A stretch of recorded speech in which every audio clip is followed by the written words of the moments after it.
Hey, Sandra, Who are we? the Screaming Divas. And I'm going to say who we interviewed today. Oh, go for it. Go, girl, go. Okay.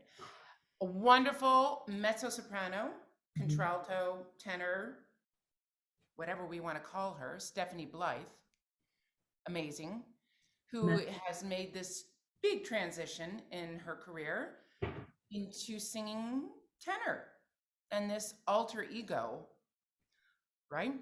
I mean, why not? Love this lady. She is given permission to all of those that go through any kind of hormonal shift that it's Yep. not over, that you can forge a new path.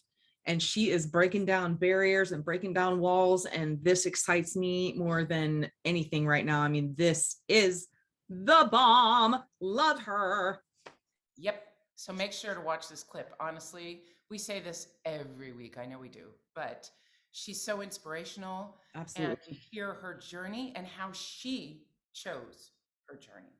Thank She you. didn't let other people choose it for her. She Ding, chose ding, it. ding, ding, ding. Young people there, you listening? Mm-hmm. So check out our clip. Boop. Ding. Bye. I did auditions early on, and my voice teacher, Patricia Mislin, who just passed away this week, No. Yes. um, Sorry. Pat used to say to me, "Kid, you got big tits. Stick them out." And and she was right. She would always say to me, "Don't hide. Take your space. Walk out. Throw your shoulders back. Lead with your sternum. Don't be afraid. Take your space." Yep. Because the smaller you try to look, the bigger you're going to look. And what are you apologizing for?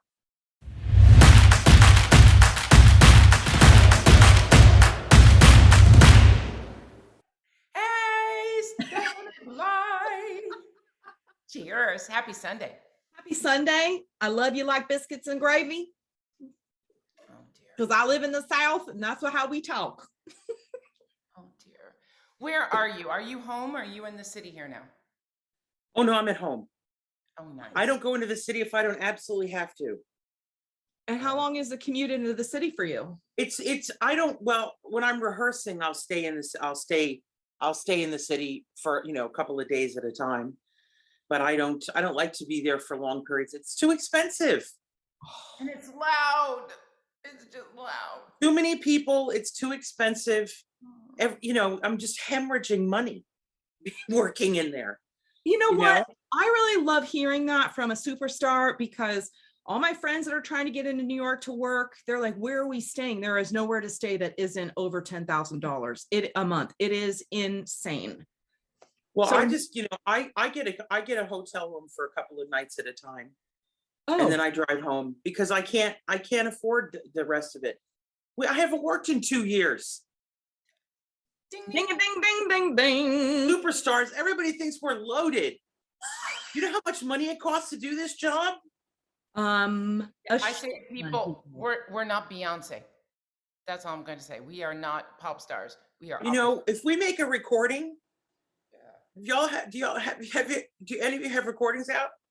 You make a recording, you don't make any money off that recording. We're not pop stars. We don't, if we see a couple $100 every couple of years, that's it. And We just have performance, right? Yeah, and you get 10 free CDs. Woo! And you can't. I mean, it's ridiculous. And when you live in this, when you work in the city for any length of time, between travel, parking your car, it's like a rent to park your car, and there's no place to do it. Insane. I'm paying $15,000 for 15 nights in an apartment here in New York now. That 1 fee gone. So it's Whoa. 15, not for 15 nights. I'm sorry, 35 nights. Sorry. Okay, I was like, well, you're paying $1,000, girl. Where the hell you staying for $1,000? Say 35 nights. So for just over a month, $15,000.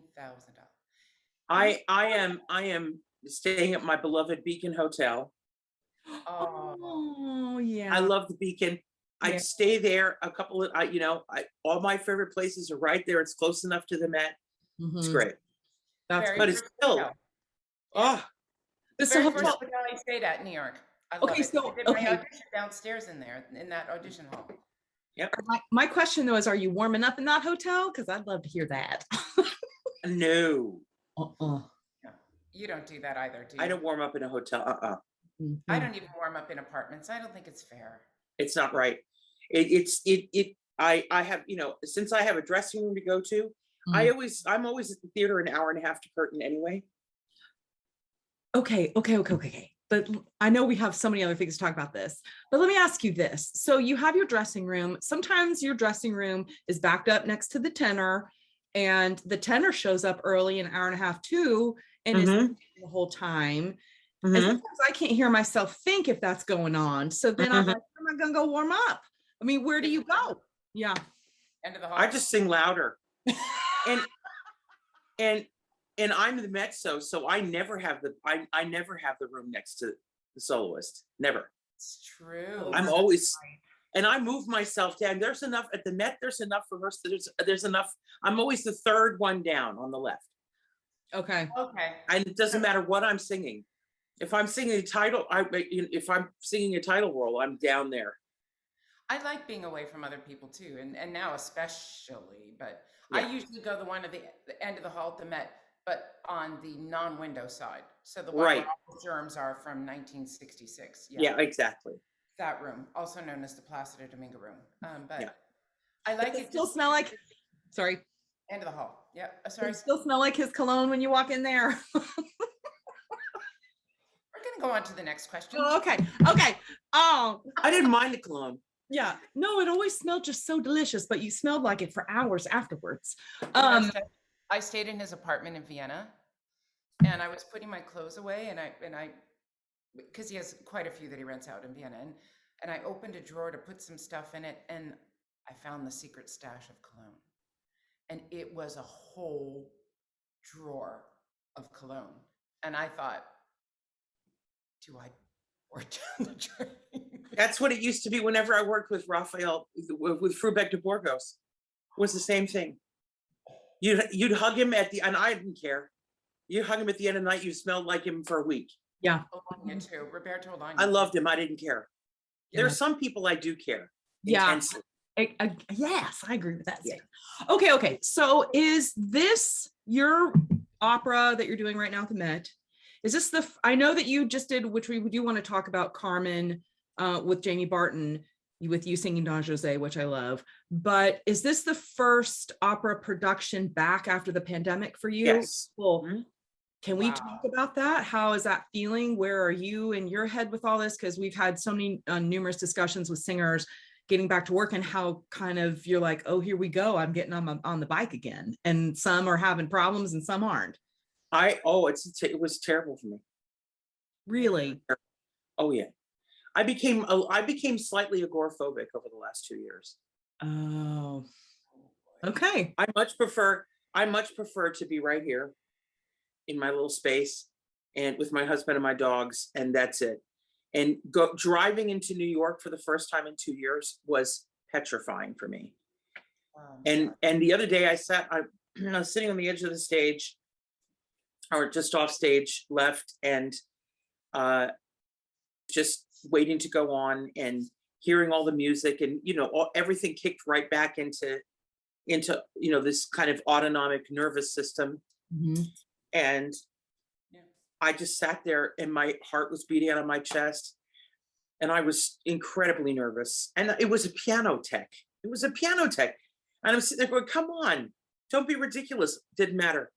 I realized that it didn't have anything to do with performing. It just had to do with the idea of being surrounded by so many people. And, I don't like being around a lot of people anymore. Wow. And noise really bothers me too. Me too. More so now. Don't you think? Yeah. Well, I live out in the country. Yeah. Carrie lives out in the country. Me too. And when I go into a big city, because I have the little heart monitor. That's why I got this nice Apple Watch from my girlfriend. And I tell you, the minute I walk off the plane into a big city, you can see it just goes.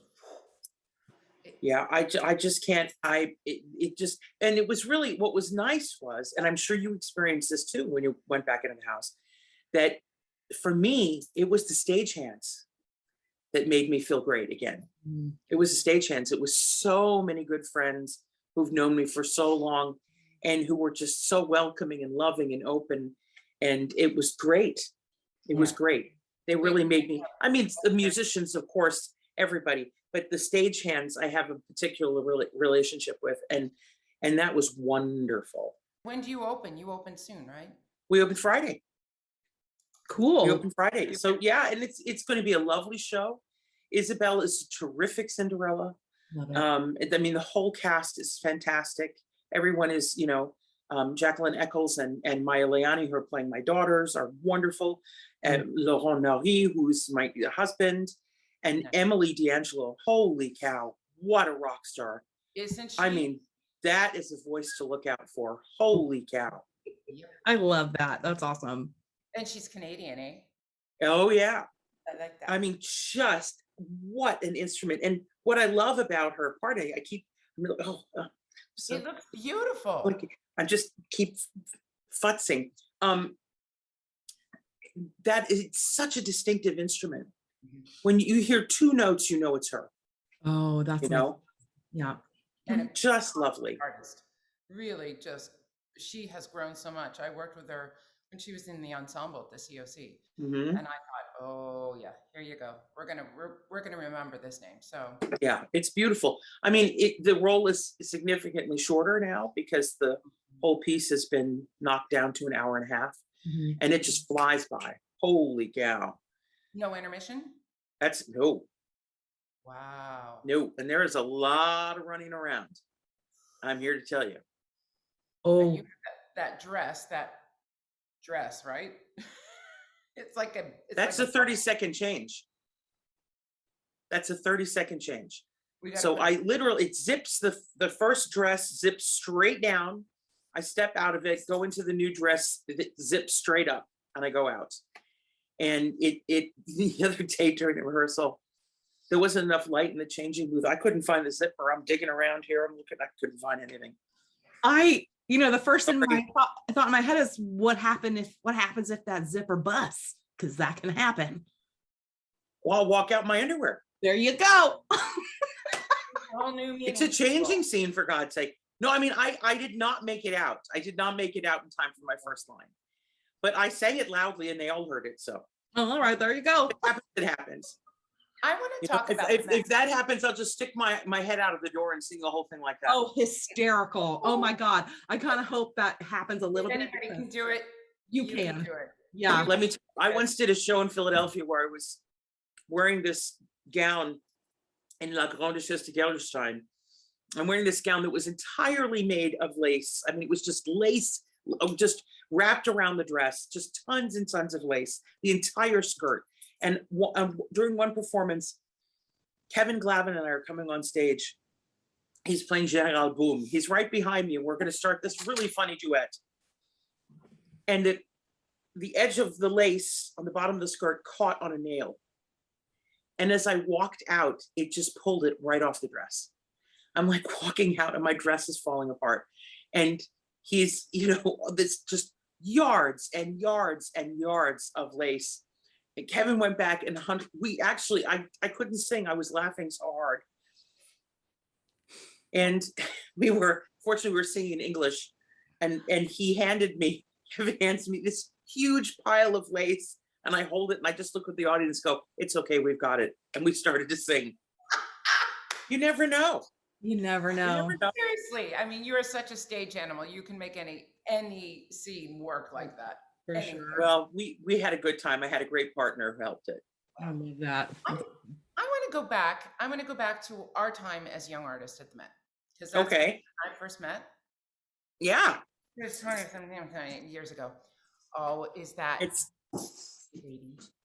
yeah, I have to play ball with her. If I don't, she'll start barking. That's okay. So that's the way it is. Carrie's And got I have a huge Saint Bernard. He's with my husband right now down at the boat. But what is your dog? We have two. This is June. June, I'm sure you'll see June at some point. June is a Boston Terrier. Okay. And then we have Oh. Hercules, who's lying in the bed and he's snoring, and he's 138 pounds, something like that. He's my old boy, and he's a Pyrenees black lab mix. You know what? When you say this, I remember this because I've seen your painting or artwork stuff on Instagram of the dogs. Yes. Yeah. Cool. Okay. Yeah. Yeah. They're everything. Absolutely. Oh, my humps. Humphrey, my humps he's my everything. And you know what? I actually tried to do one of those things you did with the art. I had a really cool picture of him, just his face and his big paws. And he's 198 pounds, FYI. But he's my big baby. But I tried and I couldn't, it looked like shit. So whatever you're doing, it's amazing. And you make it look easy because it's hard.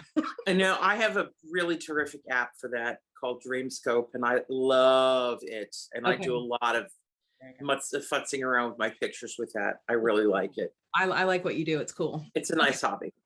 All right. So young back artists. to the young artist program. So that's where we met 25 years ago. And which is unbelievable because we still look 35, Yeah. Hello. But I remember meeting you because you were already in the program when I came. Right. You were a year ahead of me. And I remember coming in and meeting this amazing mezzo and hearing her sing and thinking, holy shit, why I don't belong here. And I remember thinking, this girl is going to have the biggest career ever. This is the most important voice I've ever heard live in my life. Oh, for heaven's sake. It's the truth. And I've never told you that. So, and I remember James Levine really, you and he had this special connection, didn't you? And I remember thinking, she is going to be, this superstar, singing all around the world. And then you went and got married and moved to upstate New York. Was that a choice that you made, Stephanie? Honestly, I've always wanted to ask you this. Well, I grew up in upstate New York. I live in Pennsylvania. We moved to Pennsylvania. Yes. Okay. I never had any, I did not have a drive to have a great big international career. I was lucky. I sang in Paris quite a bit, which is where I met my husband. I sang at Covent Garden quite a bit. And I would have loved to have kept singing at Covent Garden, but my mother passed away. My mother was very, very sick. And I was scheduled to do a Rake's Progress there. And I knew my mother was about to die. And I was not going to be across the pond when it happened. And I wanted to spend a little more time with her before that happened. And I was right. She did die not long after that. In fact, I was in the middle of doing a fall staff in Seattle when she passed away. And the great Spate Jenkins, it was just before final dress rehearsal. And he said, what would you like? Would you like to miss final dress or the opening night? He said, whatever you want to do, I'm here. He had already hired he had hired Melissa. Her name went right out of my head. COVID brain. This wonderful, wonderful mezzo-soprano who has since passed away as well. And she came and he hired a cover just for that because he knew my mom was dying. And after I made that cancellation, we never, that was it. Okay. That's so ridiculous, but okay. Well, but it's fine because I really, the thing is, I married a man 28 years older than me. And I knew that was going to make some decisions for me. And I wouldn't change a thing. Okay. I've had a terrific career. I still have a terrific career. I love doing what I do. I like being an American singer. I don't think there's anything wrong with it. There are plenty of Germans who don't leave Germany, and plenty of, it is Italians who never leave Italy. Yeah. I never sang in Italy. I never had a debut in Italy. Whoa. I sang a Tucker concert in Florence. That's the only time I've ever sung in Italy. And I'm not upset about that. Good for I'm you. very happy having had a very successful career in my own country. And that is perfectly fine. I agree. I just wanted to know if it was a conscious decision Yeah, or it was. otherwise, because I mean, all of our careers, we all take different paths. Yeah, Some by choice, some not by choice. yeah. And you know, it is what it is, and we can't go back and change it. And I hate living in the past, and I have no regrets for anything in my life either. And I applaud you for following your heart and doing what you love, as opposed to letting people push you to do something you don't want to do. Well, and it is, and also, I mean, I really loved my time in France. I really loved it. I adored Hugh Gall. Me I too. adored Gall. I thought he was so good to me. And it wasn't the same with his successor. Mm. And I had a really wonderful contract that I had lined up, that Gall had hired me to sing Italian Girl in Algiers there, after he heard me sing my debut, which was Quickly in Falstaff, where I met my husband. And I had that contract for many years. And when Gérard Mortier took over, he said, no, you are inappropriate for that role. You're too fat. And he offered me some other parts that were not the title role. And I said, okay, pay me my money. How the world has changed now. Could you imagine? Pay me my. And an opera manager saying that to any singer now? I'm sorry. He told me, he told me in no uncertain terms that if I was behaving like a child, and that if I continued, that I wouldn't work in Paris anymore. And I said, fine, I don't need to work in Paris. I got a husband. That's all. I got a husband in Paris. That's all I need. And that was it. That was the last time I sang in Paris. Yeah, I know. And he paid me my money. Wow. But it is. That had to resonate with you a lot, didn't it? It resonated with me enough that I still remember it. And it's one of the things that it's one of the things that I think is unfortunate. That was his opinion. I was a very good Italian girl, and I did it several times, and I enjoyed it thoroughly. And it would have been lovely to have done that. And actually, Gall came up to me at one point during my last contract there, which was a Julius Caesar, and he said, "I'm very sorry that happened. It would have been a great honor for our company." And I said to him, Monsieur Gall, to me, all that matters is that you just said that to me. That's all I care about. Mm-hmm. And that's the truth. Yeah. The fact that someone that I admired so much, who was such a giant in this industry, would say something so kind to me. Yeah. That's all that matters. What I find interesting about all that is that in the day that we live now, where there is so much more, thank God, body acceptance and body positivity, and people have the freedom now, in a way, I don't know if that's the right word, to say, this is who I am, I'm enough, take it or leave it, kind of thing.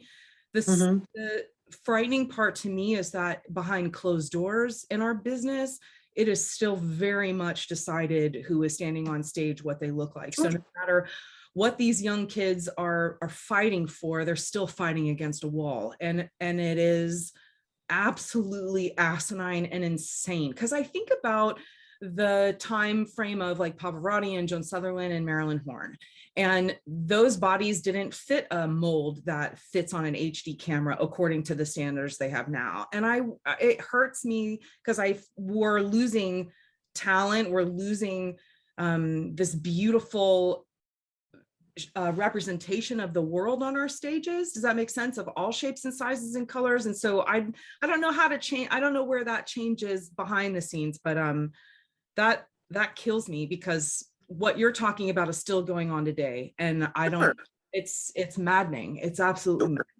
But the thing is it's gone on forever. It's not new.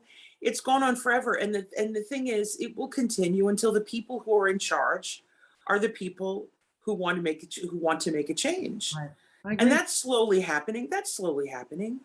And you know, it takes time for, I mean, I have to say, I haven't suffered.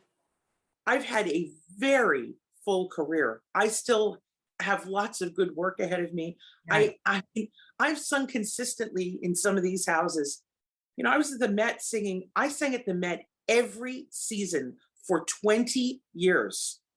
20 years, every season, at least once, if not twice. That is so awesome. I've ever seen. My main question to you is, you are running Bard right now. You are in charge of or helping young people find careers and building the foundation of that. How are you helping singers like that maneuver through the opera world and what we're dealing with now? Because I think the sad thing, not that I really wanted to get on this topic of size, but the sad thing is that sometimes bigger voices are pushed into bigger repertoire because everybody thinks a big body has to have a big voice for some reason. So how are you helping young singers maneuver through all of that? What is your advice for them? We all know that size doesn't correlate to size of voice. Thank you. You know, I mean, it doesn't, I've seen very large singers have tiny instruments, and very small singers have giant instruments. It doesn't, you know, vocal production is dependent on a lot of different things. I'm the artistic director of the graduate vocal arts program at Bard. And I think that, first of all, I came into that program, which had been run and developed originally by Dawn Upshaw. Mm-hmm. The people who are in that program, I mean, that it was already incredibly wonderful and excellent, and did exactly, you know, Dawn and I have very similar ethos when it comes to teaching voices. And for me, our job is simply to give a skill set, to provide a skill sets to these young artists so that they have the tools necessary to maneuver through the industry, as well as the music and the roles. And so it's a really wonderful, and it's a very small program. It's a very boutique program. I have 14 graduate students right now. And so we were able to spend a lot of quality time working on language and on repertoire, and we develop a lot of, we work on a lot of new repertoire. I mean, new music is very, very important to the program. So for me, what I'm concentrating more on now is not so much size, but identity. And because that's really where it's at right now. It's where it's always at. It's just that there's actually vocabulary for it now. And so what I really love is to help singers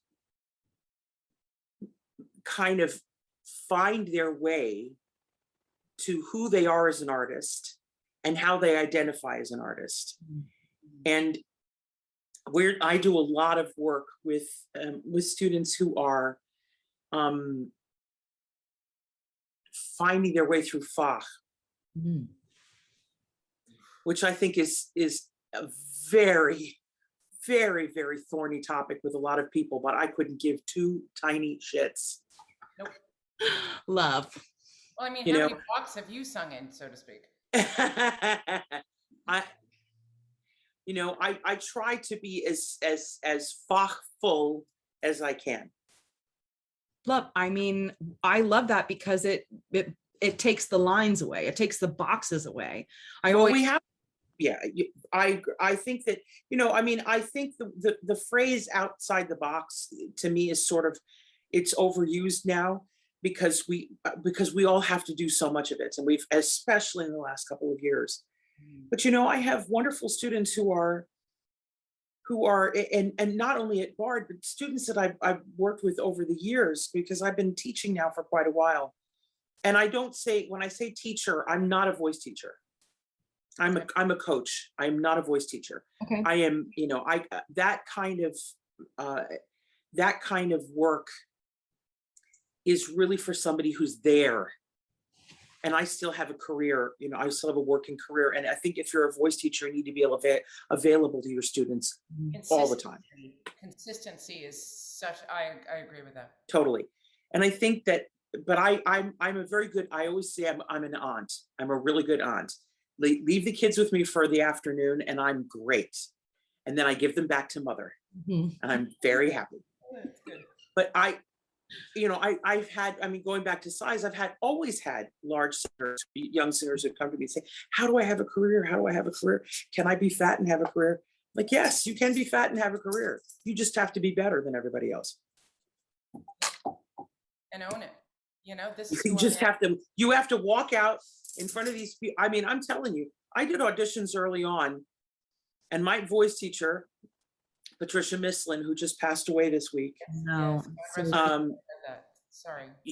Pat used to say to me, kid, you got big tits, stick them out. And she was right. She would always say to me, don't hide, take your space, walk out, throw your shoulders back, lead with your sternum. Don't be afraid, take your space. Yep. Because the smaller you try to look, the bigger you're going to look. And what are you apologizing for? I walked into rooms when I was a young artist. Sonny, you and I were paraded before more people than you could possibly imagine. Remember? Oh my God. We would just have weeks where just one audition after another. And I remember I was flown somewhere in this country to do an audition.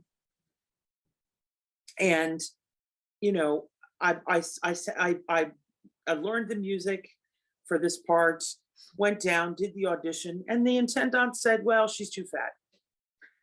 My audience will not accept her. Oh, yeah. I'm just like, really? Yep. Why waste my time? Why waste your time? Why did you fly me down here? Is it a surprise? Did I walk in and you go, oh my God, she's fat. I didn't know. What? Yeah. Why trod me down there? And, and then later on, years later, they're running a different company. They can't wait to have me because this audience will be able to handle a big girl.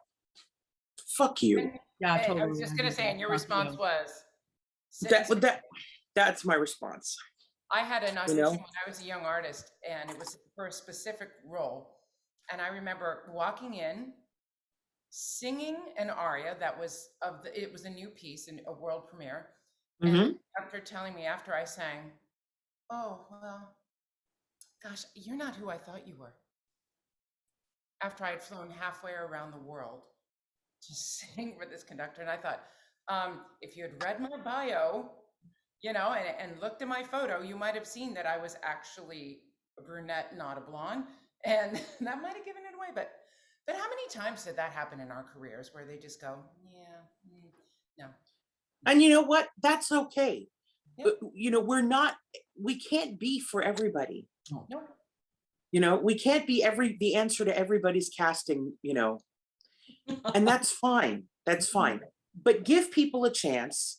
And, and the thing, trying to raise this next generation of artists and to, I'm tired of telling people, or I'm tired of hearing people say to singers, you need a thicker skin. Why? Why do we need to develop a thick skin? Why? Yes, we need to develop a thick skin because voices are malleable, they change. We have one of the only instruments that will not sound the same on Monday that it did last Friday. For many reasons, for environment, for health, for diet, for sleep, for emotion, hormones. Oh, forget about it. Right? And we have, it's like being a pianist. Can you imagine what it's like being a pianist and having to sit down at a strange instrument and play it constantly? We have so much that we need to deal with, and we have to get a thicker skin too. You've talked about your voice changing, and listen, when I remember when we were a young artist, you were singing the higher mezzo stuff, Mhm. like the Azucena, and then you sang the Ballo di Ulrica with me, and now you're singing tenor stuff. Was that because of hormones, or is that where your voice is always kind of laid, or Uh, a little bit of both? I think it's a little bit of both. Mhm. I mean, my voice has always been sort of unnaturally low, Yes. and has always felt much happier in the lower regions. Yep. Um, but I did when I mean, perimenopause was a big deal for me. It was a big deal for me, and things started really shifting. And and I just I'm of the opinion that I don't think that that a woman's career should change should kind of disappear because her hormones are doing exactly what they're supposed to do, Mhm. you know. Totally. And I've had a very varied career my whole life. I mean, I've always done lots of different kinds of music, and I've just the opportunity to sing Don Jose fell in my lap. Mhm. So I cool. was asked, and I thought, can I do this? Yes, I So can. yes. So I did. Was it a And blast? not everybody agrees with it. Not everybody thinks it's a great idea. That's okay. Not Sure. everybody has thought everything I've done. You know, there's plenty of things people have not been Me crazy too. about. Who gives a shit? But was it fun? Was it a blast? Oh gosh, yeah, And with absolutely. Jamie Barton, who's, oh my God, amazing. Oh no, we had a wonderful time. And it was and it was the audience was incredibly supportive and generous, and the Chicago Opera Theater were fabulous. Cool. They were just wonderful, and they treated me with such respect and generosity, and I was very grateful to them. Is it something you Um, want to do again? Pardon? Would you want to do it again? Absolutely. What are other roles on your bucket list for that? Cavaradossi. Oh. Hey, girl, we could And have. that's always been my dream role. That's been my dream role since I was a kid. Okay. That's the role I always wanted to sing. Pardon? Stephanie Blythe, Sandra Ravanowski, Tosca. Ding, ding, That- ding, ding, ding. Wouldn't that be fun? Or Carrie I've Alcom always and Stephanie sing, Blythe. I mean, I sing, I do some of the arias already. And you know, I do Recondita Armonia in a mashup with Could It Be Magic by Barry Manilow in my drag show. So I've been singing it for a long time now. It's very good with Could It Be Magic, actually. Oh my God. You know But what I was Dolores Zajic. Dolores Zajic always sang tenor arias. Well, you Crazy. know, I just I've been able to I've been given this incredible opportunity in as a drag king to do music that I never thought I could before, and people have heard it, and enough people have liked it that they're willing to go that direction with me. I'm very excited about the Skiki that's coming up next season in San Diego, Cool. because I've always wanted to sing that role. Mhm. So cool. So, you know, the You're- fact that are willing to go there with me, it makes me really happy. Well, I think it's really cool because it's like trailblazing a road. It's trailblazing a road to offer this to other singers, I know other females that have this amazing lower extension, and that why can't more do it? So Well, go ahead. Sorry. When you sing these roles, is it freeing for you? Freeing? Yeah. Is it like this? You can, and because I think we all have this alter personality inside of us anyway. I call mine Sandy Singer. And, you know, when I walk on stage, it's like, Sandy Singer's here, you know, but when I walk Yeah. off stage, that's a completely different. Is it liberating to become these men? Yes. Because that's another part of who Yes. you are. Yes. This character that I've developed he is very much a part of who I am. And I have had this guy sitting in there on my shoulder for a very long time. And it took an amazing June. I am not interested in playing right now. You are going to have to go and sit down. So you get to become this other person, and I get to be, because of Blythe, I get to explore a different part of myself. But not only that, in my show that I do, I get to talk about things that have to do with my artistry as a mezzo-soprano that I don't feel free enough. I don't feel able to talk about, you know, or at least I didn't. Now I talk about it because he sort of broke the ice for me. Love that. And I'm not afraid to talk about the fact that in my 50s, I'm a different singer. Mm-hmm. I'm a different singer, and there's nothing wrong with that. Mm-mm. It's not less than, it's just different. And if you're, and I'm incredibly lucky to have people who are going on that journey with me. Mm. Because I don't want to, I don't, you know, yes, I've said goodbye to some roles that I've really loved singing. That's okay.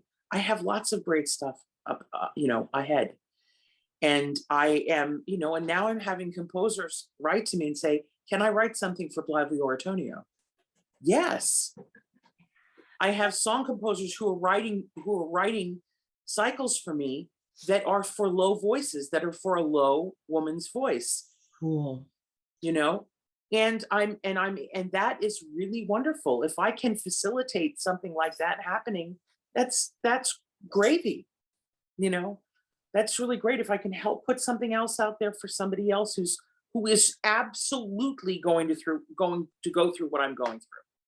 And now you're changing the narrative of that. You're changing the narrative of it's not over when menopause happens. No. The changes that happens in your voice. Some people go higher, some people go lower, whatever it is, but you're changing the narrative of that, which is brilliant, because now careers don't have to be over because of menopause. There's but the other thing, you're absolutely right. But the other thing that's really important, and something I think that we need to be talking about more, is helping people to understand what hormones do to the voice. How many scholarly articles are written on this subject? Very few. How many people, how many pedagogues are out there who actually teach the menopausal voice? Mm. You know, how many doctors will actually talk about what it does to your throat? Oh, because they don't know. I don't know. They don't know. And so, you know, yet again, women's health wins out. Yep. I know.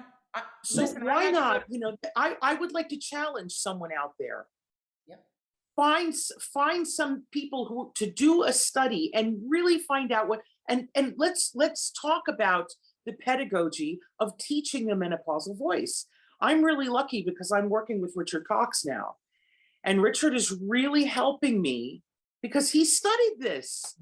He's actually done some work to try to figure this out. And the thing I'm finding out now is that singing as a tenor is actually, singing as a tenor is actually helping to even this out. Yep. I'm never going to have a high C again. That's okay. That's okay. Because of the larynx position? Is it because of the opening of the throat differently, of the tip of it? Or I think part of it is larynx position, but more than anything, it's dryness. Which is huge in vocal health. Yeah. I have, when I sing for the last 5 or 6 years, the minute I start to sing on stage, it's like the Sahara. It just stops. And I can't be drinking water every 5 seconds. Yeah. Otherwise, I'm going to have to go on stage wearing a diaper. Yeah. And that doesn't help. It helps it momentarily, but you need something more. Mm-hmm. Or if you're very dry, I don't know, you get this too, Steph, is the Yeah. It's horrible. I mean, Krista Ludwig wrote about this. Because when she went through menopause, she had this same issue. She lost the top 4 notes of her voice for quite a few years and worked very hard to get it back. Yeah. But she said, when the hormones change, if you're dry down there, you dry up here. It's exactly the same thing. Ding, ding, ding, ding, ding, ding, ding. Hello. So That's you what I can't. did when I went through it. I went and talked to other singers who had gone Yeah. through it. I went and talked to Susie Graham. I went and talked Yep. to Nick and said, okay, guys, because no doctor would talk to me about it. No. And you can go to a gynecologist, but they're not voice specialists. No. They'll say, well, you know, here's a patch or here's a cream. And I'm like, wait, hold on. Well, what's that going to do to my voice if I put that? Exactly. Well, I don't know.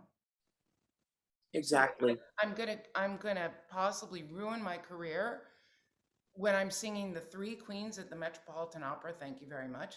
Yeah. No. So Yeah. you suffer through You know, it. and it's very interesting. You know, we for so many people, you know, we wait for certain times in our lives to essay certain roles because we need that kind of, sometimes we need that kind of maturity and that kind of experience. Right. And then you get there and you're like, oops. Too late. But, you know, for me, I had a high C maybe the first 10 years of my career. Okay. You know, not the stellar high C, but it was there. And now I have a C below middle C.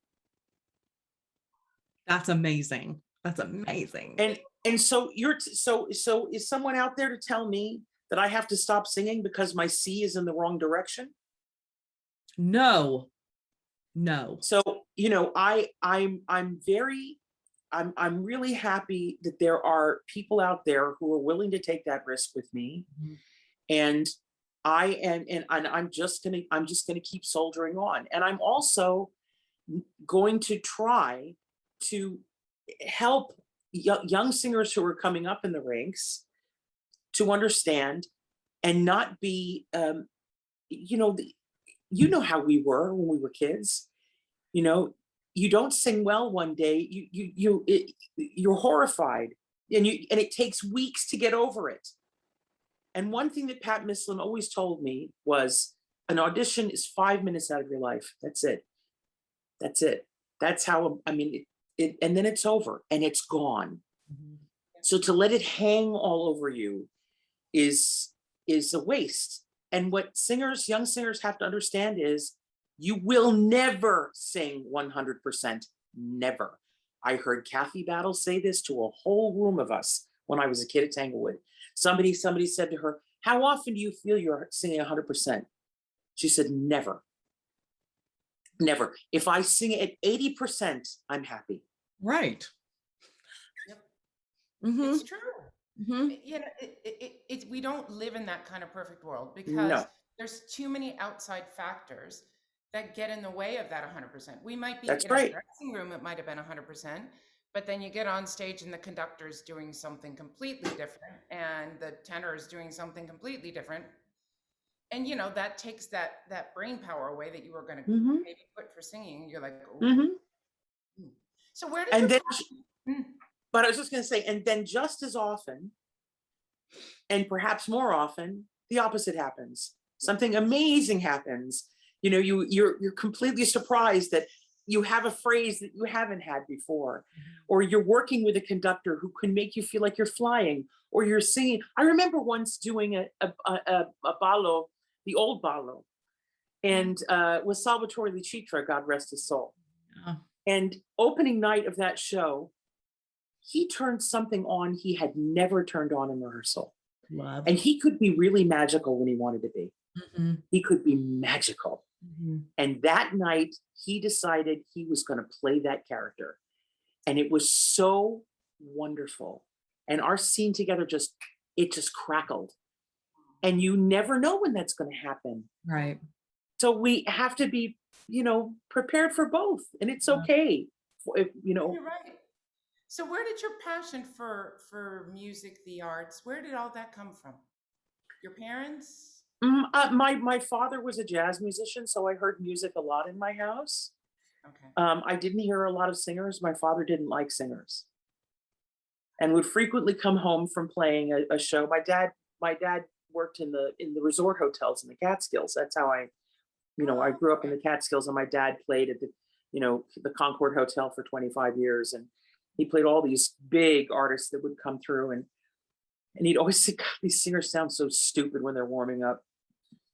Then he would say to me, why don't you sing at home? Like, thanks, Dad. really?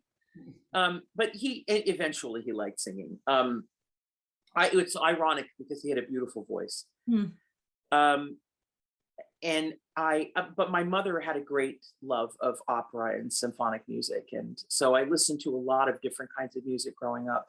And I grew up in an area that had a fabulous music program. So from the time I was very lucky because we had this terrific music teacher in elementary school. His name was Dominic Dorio, which is such a great name for a musician. He was a wonderful pianist. And, he would push around his music cart and go from room to room. And he taught us all these great Beatles tunes.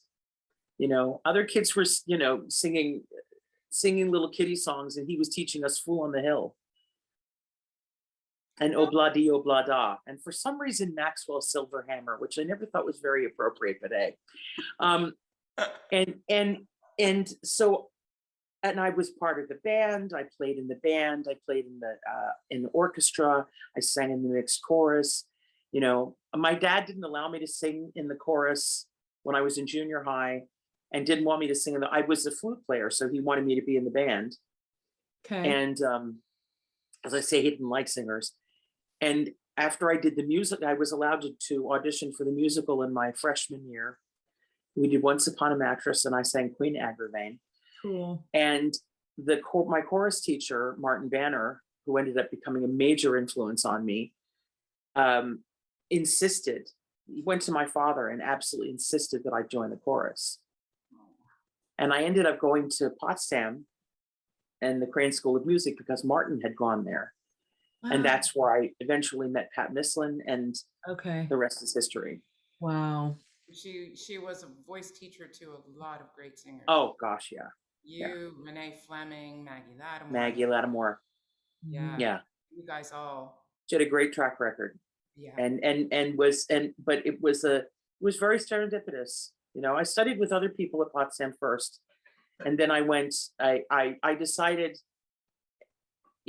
I got kind of lost my sophomore year. I smoked a little bit too much weed, and I got a little lost, and I ended up becoming an English major. But the School of Music didn't know that. So the School of Music let me continue to take upper division music courses while I was getting my English degree. So I ended up getting a 5-year double degree. Oh. And right. But after I finished my English degree, I didn't know what I was going to do. I hadn't quite finished my music degree. And Pat said to me, you come back for another year and study with me, finish your techniques courses, and get your degree, which is what I did. But I didn't know how I was going to tell my family this. I mean, I don't know why I cared because they didn't pay for it, but I did. But I was really worried about what I was going to say to my dad, that I was, they just attended my graduation. And I didn't know what I was going to do. I really didn't. And Pat Mislin called my parents.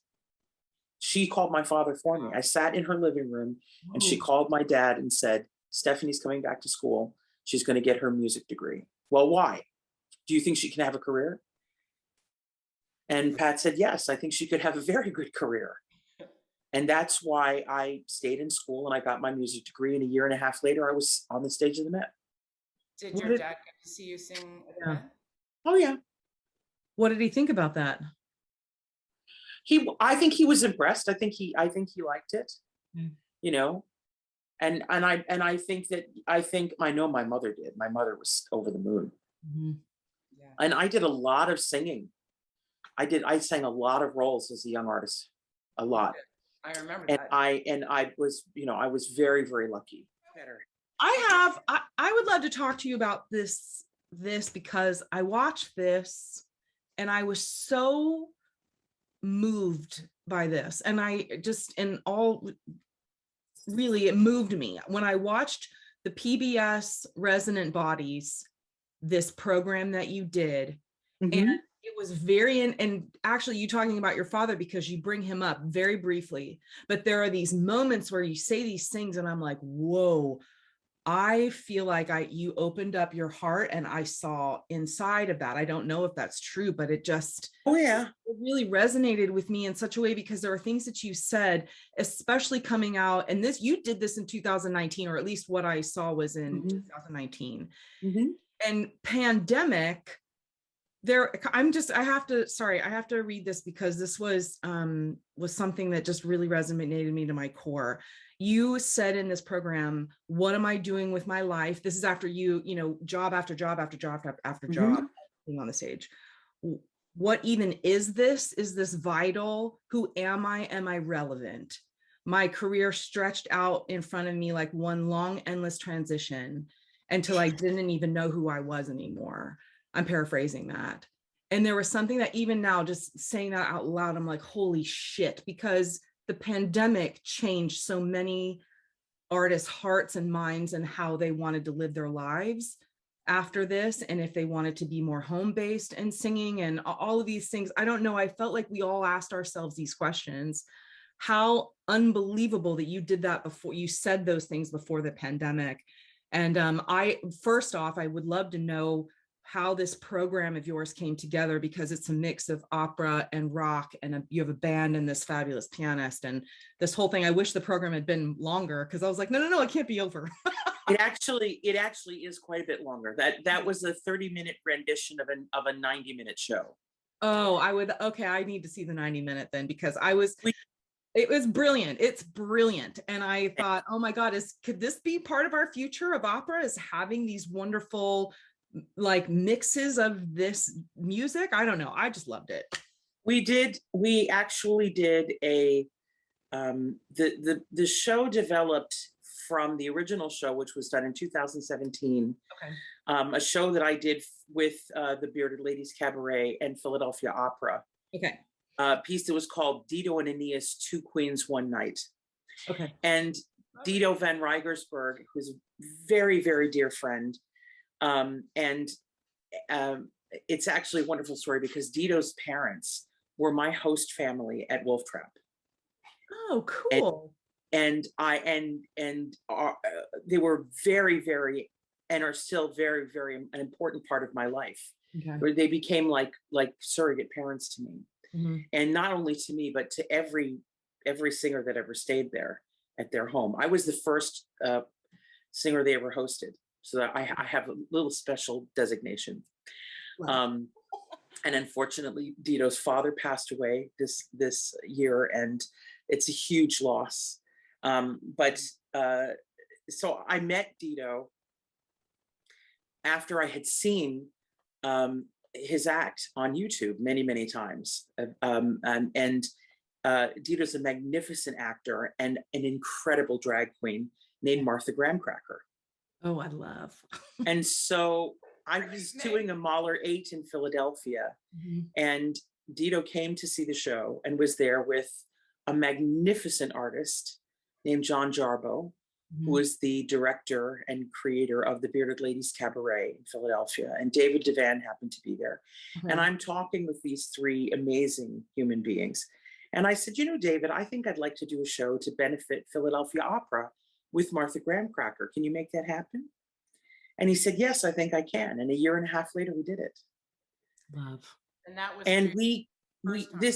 this show actually is about two artists, Blythe Oratonio and Martha Graham Cracker, who are in love with each other from afar. They've never met. They've seen each other perform. Okay. And they are separated by a fourth wall. And so Martha has a string quartet on a little island stage, and I was always on the main stage with my rock band. Okay. And the whole conceit of the piece was that we needed to break through this wall in order to really connect with the audience, and that the audience would bring us together. Okay.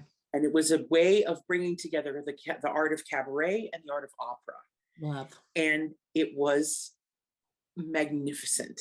I mean, just incredible. And we expanded on this, and 2 years later did a series of 3 shows that began with Blithely After Hours, which was a solo show for me. Mhm. Then Martha had a solo show called Foray Play. And then we did do an Aeneas, Two Queens One Night. Okay. And I had Brenda Ray and Justin Vivian Bond as my guests. Okay. And Martha had Pat Brissette. Oh, wow. And it was just it was incredible. And then we ended up being asked by Resonant Bodies to do this show. And at the same time, and try to, sort of hone what we had done into a 30-minute show. Okay. And then we expanded on that show because Lincoln Center came to us after Charles Torelli came to us afterwards and said, hey, would you be willing to do this show for American Songbook? Right. At Jazz at Lincoln Center. And I'm like, you mean you want to give Blythe Oratorio a Lincoln Center debut? Yes. I love that. Yes. So the last thing I performed before everything closed was Blithely After Hour, or Blithely Ever After. So Blithely Ever After is that show expanded to an hour and a half. Okay. And we really, John and I, we wrote that script after a lot of improvisation and writing and talking. And, the thing that John has taught me is that art doesn't mean anything unless there are stakes. Whoa. And to get up and do a show that has personal stakes in it it's always going to land. And what was so interesting was Roz Elias, I talked about this in an interview yesterday. Roz Elias, the great American mezzo, who was a dear friend, and I was such a fan. I loved that woman so much, and we lost her as well during the pandemic. She wrote me this piece. She came to see the show.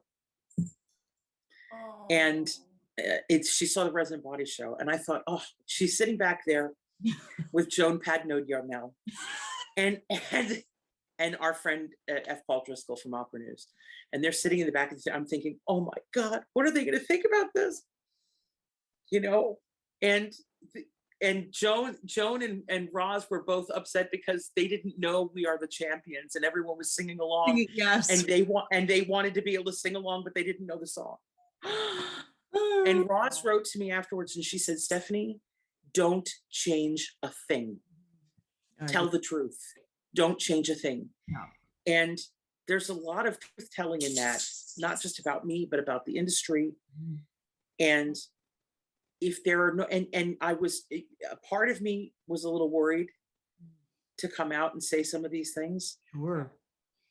But I had other artists who came to me who came to see the show at Lincoln Center, and who said, you're saying exactly what I'm thinking.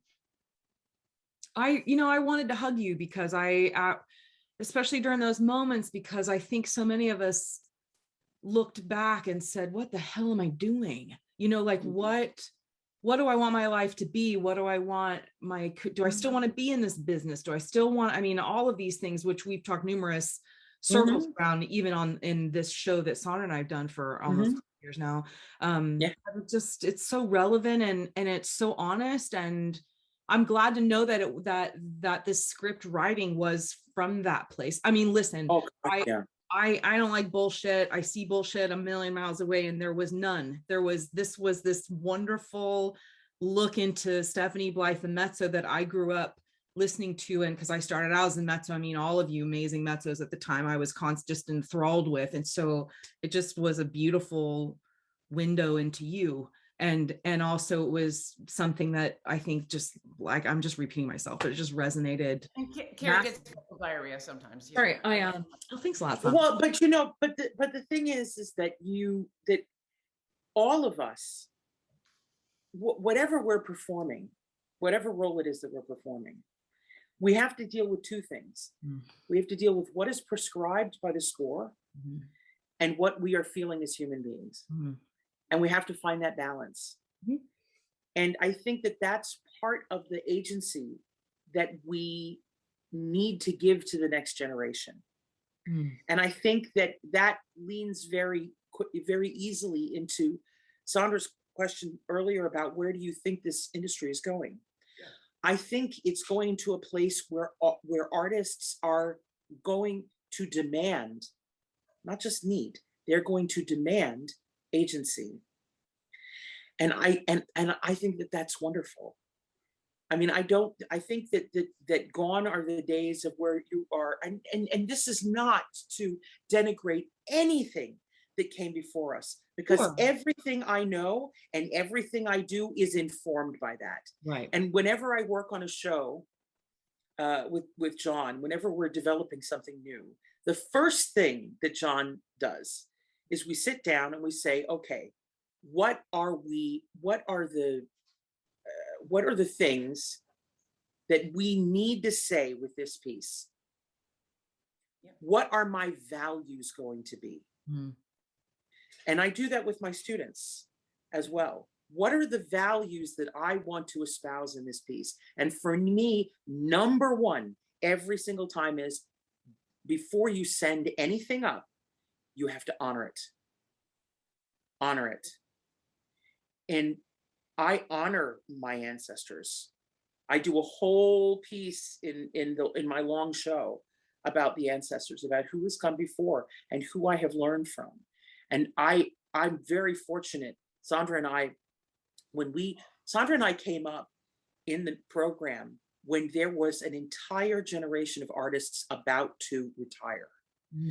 We heard Mirella Freni live. Amazing. Yeah.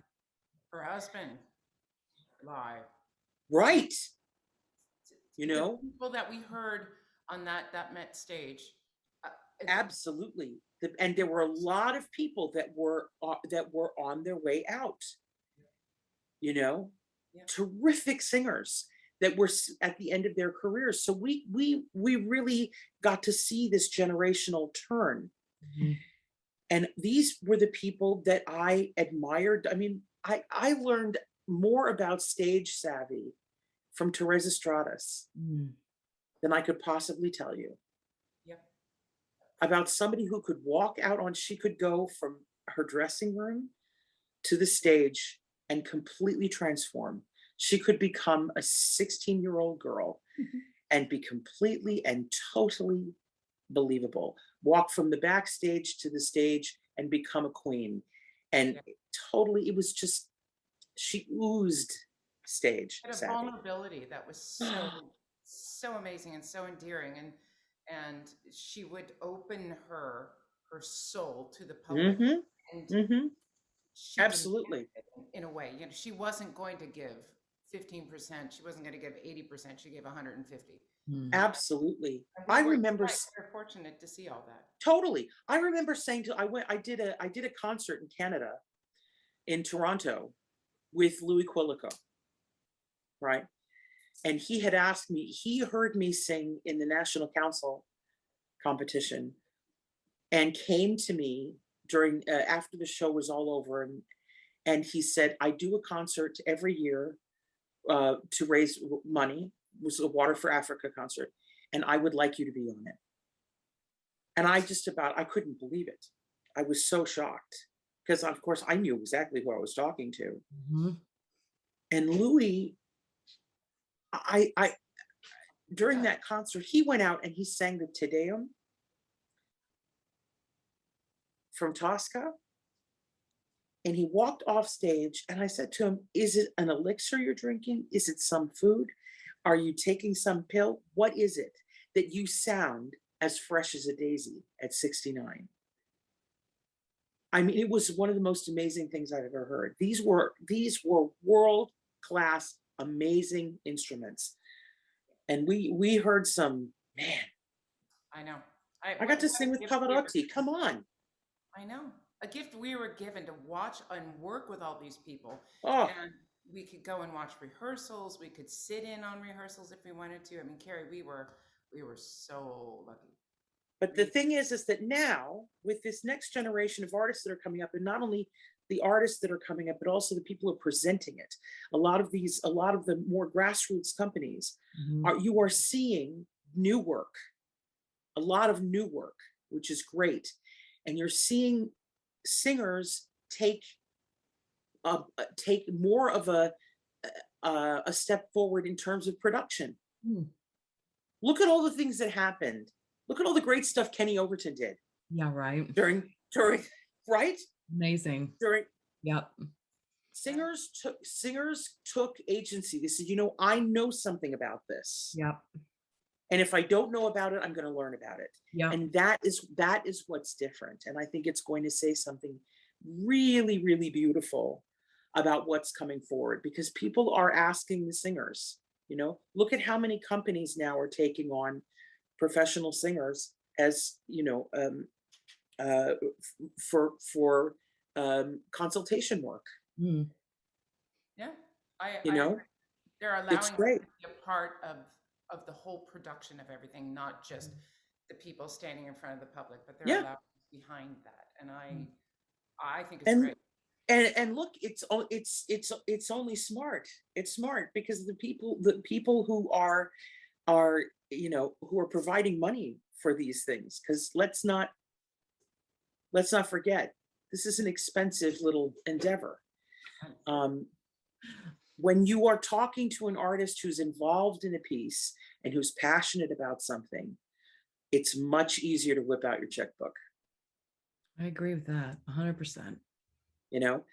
And a lot of the projects that are coming out now are really great passion projects. And that's what I'm interested in more than anything for my own career. Are things that I have I have agency in and that I'm invested in every way, Yep. You've created your own path, your own journey. Sure. And you know what? We both applaud you for that stuff. Absolutely. Really. It's inspiring. Well, thank you. We got to do. So do you have a few more minutes for rapid fire questions? Because we want to let you go. Yes. Yes. I do. We're going to throw it way back to James. Okay. All right. Go. All right. Go crazy. Harry, you want to start? Yes. What is your favorite word? Motherfucker. Oh, okay. What is your least 2 words? Well, it is, but no. That's terrible. No, because did I change it? Well, we were going to ask you what your favorite curse word is then, but I guess we got a 2 for 1 there. So there you go. So what's your least favorite word? No, that's not true. I like no. I've said no a lot in my life. I know. My least favorite word is probably can't. Better. Yep. What turns you on? Talent. And what turns you off? Ignorance. What sound or noise do you love?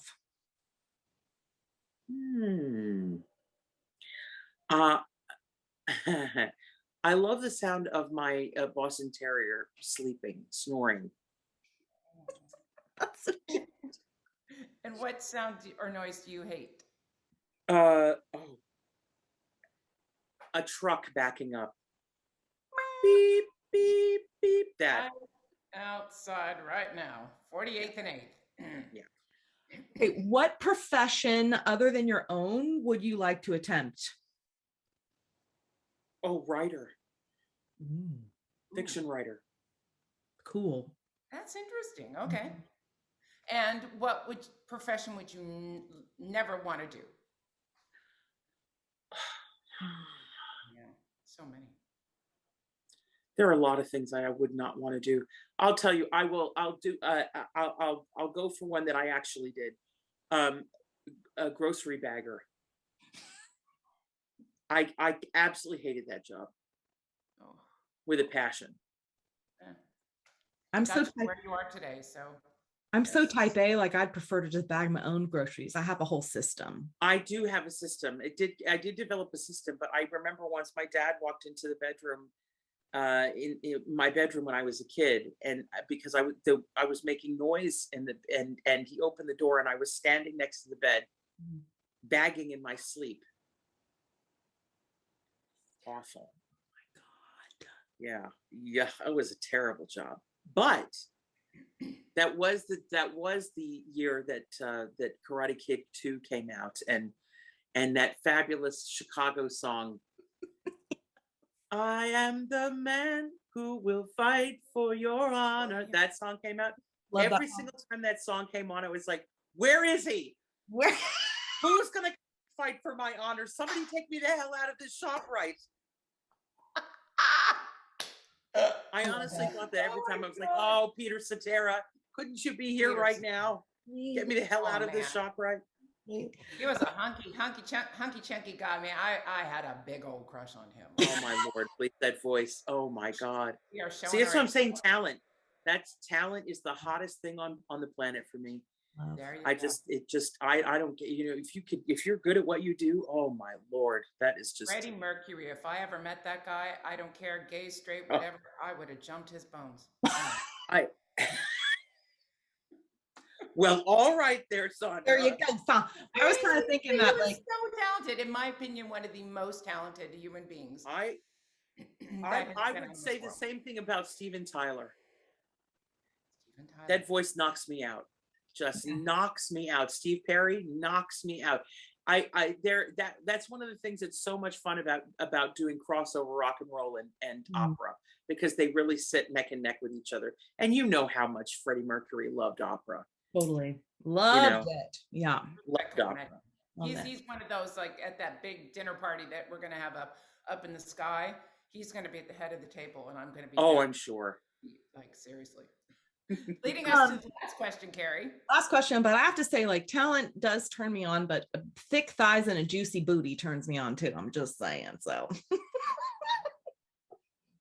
I think that's really important. I have Well, that. they all got to come over to my house, honey. Oh. I got tons of that over here. Oh dear. I got that in my house downstairs. Like, I love it. Okay, anyway. Okay, last question. If heaven exists, what would you like to hear God say as you walk through the pearly gates? Oh. Well, I could give I will give the I don't think there's more than one answer. Well, we'll take two. I would hope, welcome, good and faithful servant. Yeah. That's what I'd like. Cool. I do think heaven exists, and I do think God exists. And I'm grateful every single day, because I know what I do is because of that. I just know it. And my prayer every single time I go out on the stage is, Lord, help me to sing with your voice and not my own, and give me presence of mind. Oh, I love That is my constant prayer. And I've been very fortunate that prayer has been answered. In the positive column more times than not. I think the good Lord came down and touched her throat, Stephanie, and I've always said that. That's very kind. All I can hope is that I'd be a good. You son le milian, right? Yes, I'd be a good witness to that. Right. Thank you for joining us. Really, thank you. Nice to see you again, and hopefully I see you in the next week. Okay, wait. Before we go, I have two important questions to ask you. Sorry. Okay. I have to ask you. First one, sorry. Two minutes of your time. First one, how amazingly, awesomely cool is it that you are an official artist of, and I'm going to totally screw this name up, but the Lanikai ukuleles. Lanikai ukuleles. Lanikai ukuleles. I mean, what? How awesome is that? Hello, people. Do you know this about Stephanie Blythe? Last year during, so would it be a week? It's a year, August. Okay. They asked, I just was contacted by Lanikai ukuleles, and they had seen the Resonant video, the Resonant Bodies video, Okay. and saw that I used a Lanikai ukulele in my show. And I always play with a Lanikai because they have my Lanikais have a pickup built in for a speaker. Cool. And so I love them. They're wonderful. I mean, to give Lonnie Kai a plug, fabulous, beautiful sound, constantly in tune. I very rarely have to tune them. Awesome. And they contacted me and said, would you become an official artist of Lonnie Kai ukuleles? I'm like, yes, Hello. of course. And now it's the last line in my bio. It's brilliant. I totally love it. Okay. And the other thing is that I've read so much of your poetry. The most recent one that I read was about winter. And when I got done reading that poem, I was like, why isn't this a song? I can hear it in my head. So do you I was contacted by a composer about it. Okay. So it may very well become a song. I hope it becomes a song. I was really lucky that I did some writing during the pandemic, and I actually wrote quite a bit of poetry, and I wrote a few songs. Okay. My favorite song was "Shut Up, Christmas, You're Drunk," and that was my Christmas song that I wrote, and I will be putting it back online for the holidays. Love. I wrote a couple of love songs, but what I'm very proud of is that William Bolcom actually set one of my poems last year. Is he your favorite living composer, Stephanie? Oh, he's certainly one of them. Absolutely. And I think that he and Joan Morris are just they're just a force of nature. I mean, just two incredible human beings who have made such an impact on music, on vocal music. And it's lovely because, during the pandemic, when I was making all of these videos, Joan would always write to me and make the loveliest comments, and it was wonderful. And it was a way for me to reach out to people. And so that's been amazing. I have a lot of, I think that my friend Alan Lewis Smith, who's written a lot of music for me. I know. He was at USC when I was there. Yeah, Alan he is still one of my favorite composers, and just the most he and Warren Jones are two of the most important musical mentors of my entire life. I've learned more about making music from those two men than just about anybody. Love. And I also am crazy in love with Tom Chapula. Okay. I think he's just written for me, I hear Tom's music and it's like Pavlov's dog. I just burst into tears. Really? There's something, he has a tonal language that is so magnificent. And I adore him as a human being. So I'm very, very lucky. And I know a lot of, I can tell you that I do a lot of work with new composers, and I'm constantly looking at new songs and hearing new songs. And there is some great music being written today. Love. Great music. Oh, that's fun. Thank you, Carrie. Thank you so much. Thanks for the invite. Are you kidding? It's so great to chit chat with you. So awesome to talk to you. It's amazing. And thank you. We send our love to your great husband. I shall. He's making lunch. And thank you for all the work you're doing with all the young singers too. It's just so important. So thanks for that. It's my pleasure. And all the freaking doors you're crashing through. I mean, this is just amazing. It's brilliant. So love you. Huge hugs. Take care. Thank you so much. Thanks. Take care. Bye.